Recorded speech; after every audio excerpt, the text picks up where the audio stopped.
दोस्तों, क्या आपको पता है कि मैगी को फैक्ट्रियों से लेकर आपके किचन तक पहुंचने में किन किन रास्तों से गुजरना पड़ता है। और क्या आपको ये पता है कि आप जो बड़े चाव से पोटैटो चिप्स खाते हो वो असल में आलू को काटकर बनाए ही नहीं जाते, बल्कि उसके बनने का कुछ और ही प्रोसेस होता है।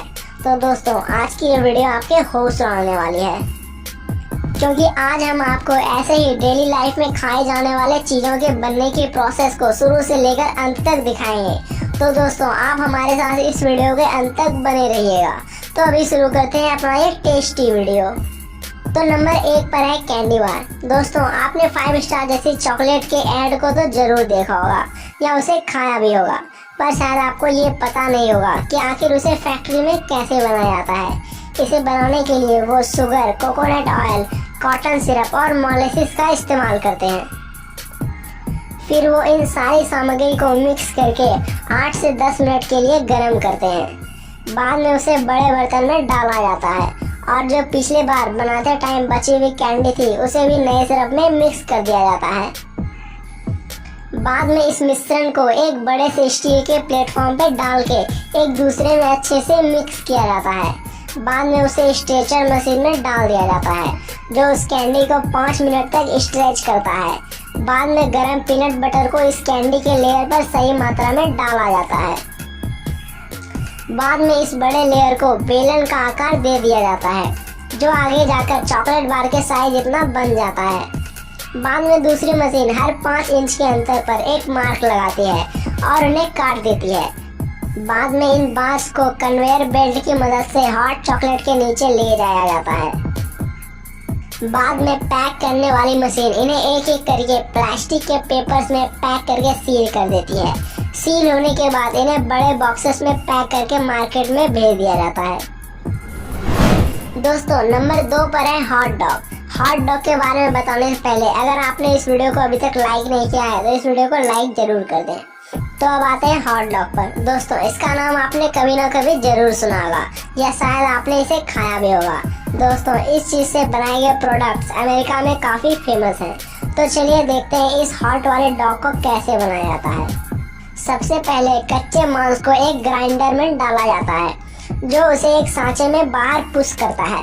बाद में इसमें नमक, ग्राउंडनट और आटे जैसी चीज को मिलाया जाता है। उसके बाद में इसमें पानी मिलाया जाता है ताकि वो कड़क ना हो। उसके बाद उसमें कॉर्न सिरप को भी मिलाया जाता है ताकि ये एक डाइल्यूट पेस्ट में तब्दील हो जाए। बाद में उसे एक मशीन से गुजारा जाता है, जो उस पेस्ट को प्लास्टिक के थैलियों में पैक करके उन्हें हर 5 इंच पर मोड़कर भेज देता है। ये प्रोसेस इतनी फास्ट होती है कि ये मशीन सिर्फ 1 ही मिनट में हजारों हॉट डॉग्स बना सकता है। बाद में इन बड़ी बड़ी चेयर्स को एक दूसरी मशीन में डाला जाता है। उसके बाद इन्हें गर्म पानी से धोया जाता है और ओवन में पकाया जाता है। उसके बाद उनके ऊपर ये प्लास्टिक कवर को निकाला जाता है और उन्हें पैक करके बेचने के लिए भेज दिया जाता है। तो अगले नंबर पर है पोटैटो चिप्स। रुकिए दोस्तों, ये कोई आम पोटैटो चिप्स नहीं है। क्या आपने कभी ये सोचा है कि इन कंपनियों द्वारा बनाए गए पोटैटो चिप्स इतने सही और एक ही आकार के कैसे होते हैं? तो चलिए आज हम इनका पर्दाफाश कर ही डालते हैं। दरअसल ये पूरे आलूओं का इस्तेमाल ना करके पोटैटो स्टार्च का इस्तेमाल करते हैं। ये पोटैटो स्टार्च असल में आलूओं को उबालकर उसे पीसकर बनाया जाता है। इस परफेक्ट चिप्स को बनाने के लिए वो स्टार्च में पानी मिक्स करते हैं। इसके बाद फिर इसे कन्वेयर बेल्ट के जरिए दूसरे प्लेटफॉर्म पर ले जाया जाता है। बाद में 4 टन जितने ताकत से इस मिश्रण को एक शीट में तब्दील कर दिया जाता है। बाद में एक रोलर पर लगे कटर्स इन शीट को चिप्स के साइज में कट करते हैं। बाद में दूसरे हैंडल शीट के बचे हुए हिस्से को बाजू में निकालता है। यहाँ पर निकला हुआ हिस्सा फिर से शीट बनने के लिए वापस चला जाता है और कटे हुए चिप्स को फ्रायर में से गुजारा जाता है। फ्रायर में डालने से पहले चिप्स को एक कोन कैप शेप वाले स्टील के सांचे में डाला जाता है, जो उसे इतना अच्छा आकार दे देता है।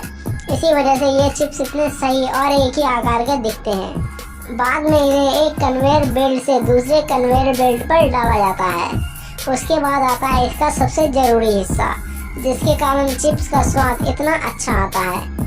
कन्वेयर बेल्ट पर चलते हुए ही इस पर कंपनी अपना सीक्रेट मसाला छिड़क देती है। इसके बाद मशीन खुद ही इन्हें सही हिस्सों में बांटकर पैक कर देता है। और हर पैकेट में नाइट्रोजन गैस भी भरी जाती है ताकि चिप्स हमेशा के लिए कुरकुरा रह सके।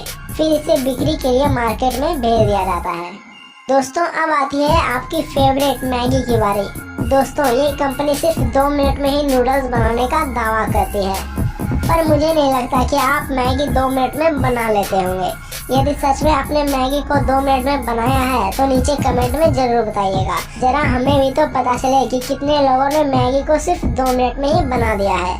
खैर, ये तो हुई मैगी को पकाने की बात, पर क्या आपको पता है कि नूडल्स को फैक्ट्रियों से लेकर आपके किचन तक पहुंचने में किन किन रास्तों से गुजरना पड़ता है? तो आइए जानते हैं।